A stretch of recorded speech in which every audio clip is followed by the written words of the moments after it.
Battle Boy Destroy Troy. Chapter 6. They've gone! Napoleon was woken by a cry from the watchtower. Soon there were similar shouts all over Troy. The Greeks have gone! The war is over! Napoleon rushed down to the city gates. People were cheering, laughing and hugging each other. The city gates were flung open in joy, and then all noise stopped. On the plain in front of Troy stood a huge wooden horse. The massive, silent steed had the solid barrel-like body of a draft horse.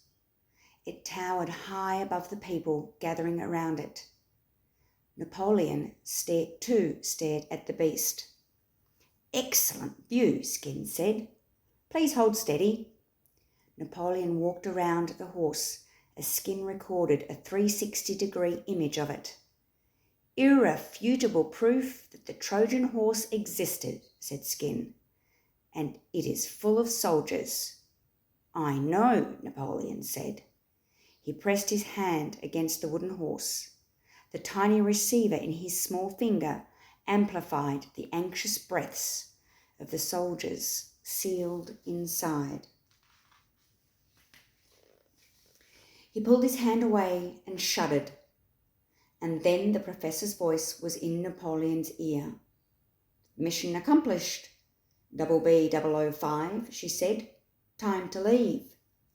"But," Napoleon said, he still hadn't worked out how to help Polyxena. "We have all the data we need, BB," the professor said. "Time to move out. We know what happens next, and you don't want to be in the middle of that." "But it doesn't seem right. This has nothing to do with right or wrong. It's history. This has happened already. You can't change that. Move, BB." As the professor spoke, Napoleon heard trumpets and drums. King Priam and the royal family had arrived. Polyxena was with them. She smiled when she saw Napoleon in the crowd. "Who said I can't try to change it?" he thought. Priam was surrounded by priests and counsellors. Antnor, the evil advisor, was at his side. "It's a gift from the Greeks, my king," Antnor said. "We must bring it into the city as a symbol of our victory." "Yes!" cried the people of Troy. "What a fitting tribute to the might of the Trojan people." "No!" Napoleon yelled. "Don't do it, King Priam."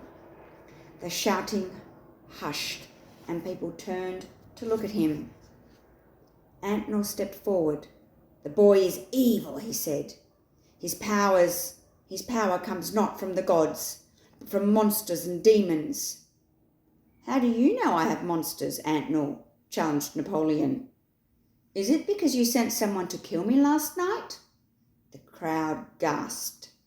"What is the boy saying, Antnor?" said King Priam. Antnor smiled at the king. "His words are false, King Priam. He comes to destroy Troy, not to save it." The Trojans booed and hissed at Napoleon. He could feel them surrounding him, threatening him. "Extreme danger detected," said Skin. "The Trojans do not like traitors." "I'd kind of worked that out for myself, thanks, Skin," said Napoleon nervously. "Double B 005, snapped the professor in his ear. "What do you think you're doing?" Priam raised his hand in silence to silence the crowd. "Let the boy speak." He turned to Napoleon. "Tell us, Pelochus, why should we not bring this gift into our city?"